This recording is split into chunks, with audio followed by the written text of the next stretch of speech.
Welcome to Sew Very Easy. My name is Laura, and sewing at night when you're tired can often lead to, well, making mistakes when we're sewing, which means we're going to need some picking and some grinning to get those stitches out.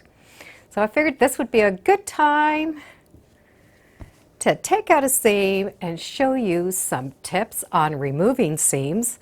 There are more than one way to remove those seams, and at the same time I'm going to share with you a new seam ripper on the market. So let's do some picking and some grinning and get that seam out. So there are a few different ways that we can remove that row of stitching. We can pick it, we can rip it, and there's some tricks along the way. So I will be showing you today these new seam rippers. They're quite different because they don't have a handle to them, which means we're not having to hold on to them. They hold on to us. So we can put them on one finger, on another finger, use them upside down, use them left-handed, right-handed. There are two sizes. There's a small and a medium large, and they come in packages that look like this. It does have a little cover on it, which we're going to be able to keep, and that way it stays safe and we can store them. So when you look at it, we do have a little area that we can put our thumb in. We can turn it around and still have a little thumb area to hold the seam ripper and a second direction. And yes, we can use the seam ripper in both directions. Seam rippers are very important that little blade or that little curve in there is sharp. If it's not sharp, it can tear your fabric and tear the thread instead of cutting it. It's like using a dull knife. It doesn't work as well as a sharp knife. So if you have an old seam ripper and you find you're really pushing to undo that seam, the knife or that blade in there could be dull. After a while, they do go dull. So here's one long seam that I need to remove. The first thing, and it doesn't matter if you're picking or ripping, I would recommend you remove a couple of the stitches right at the front.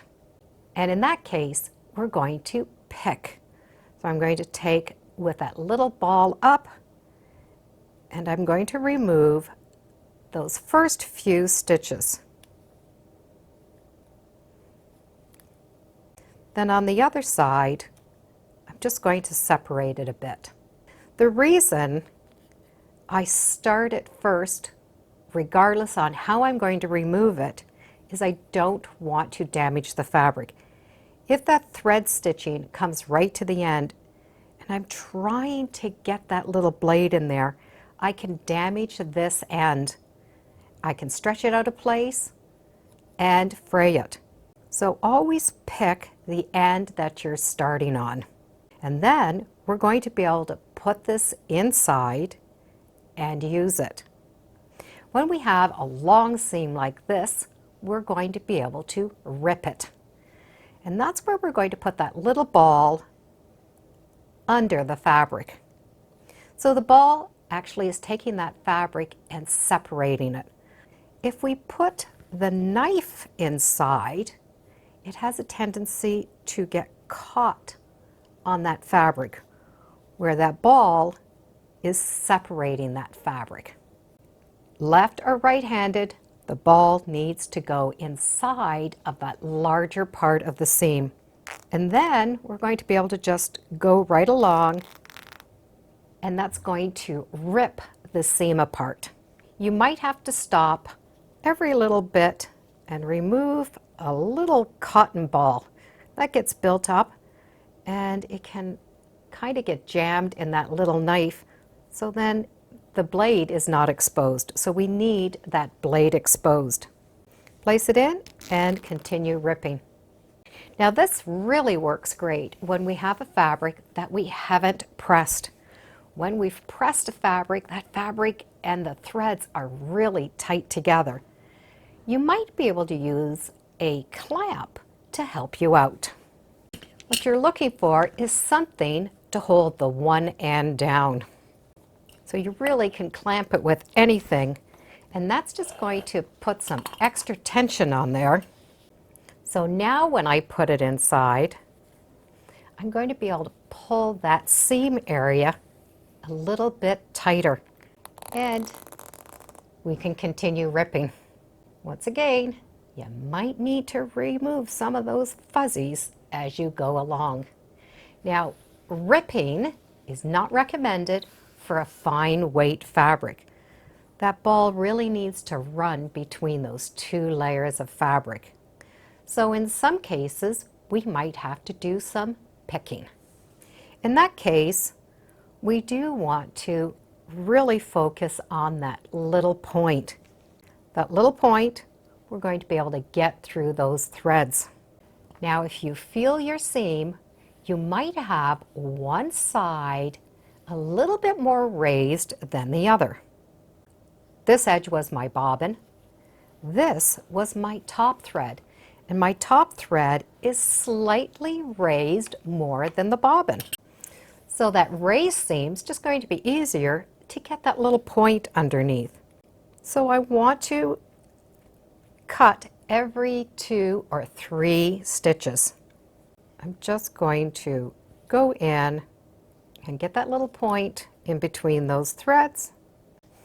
You can pull this apart now and separate it, but I like to take the thread from the back.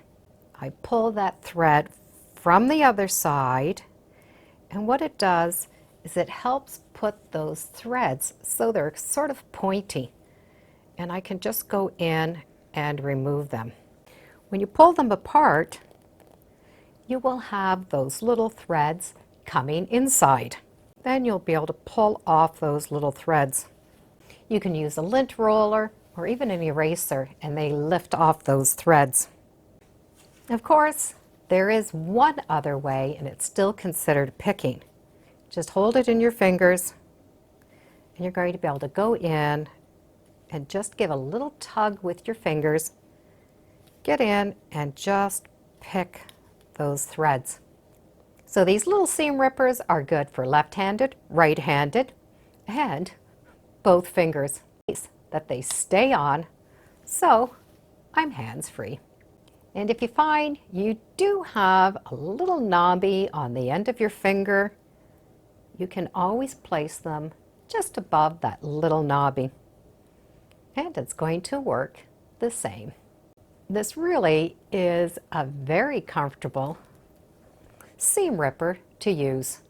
The new design for a seam ripper is from Riley Blake. I'll put some links in the description so you can check them out.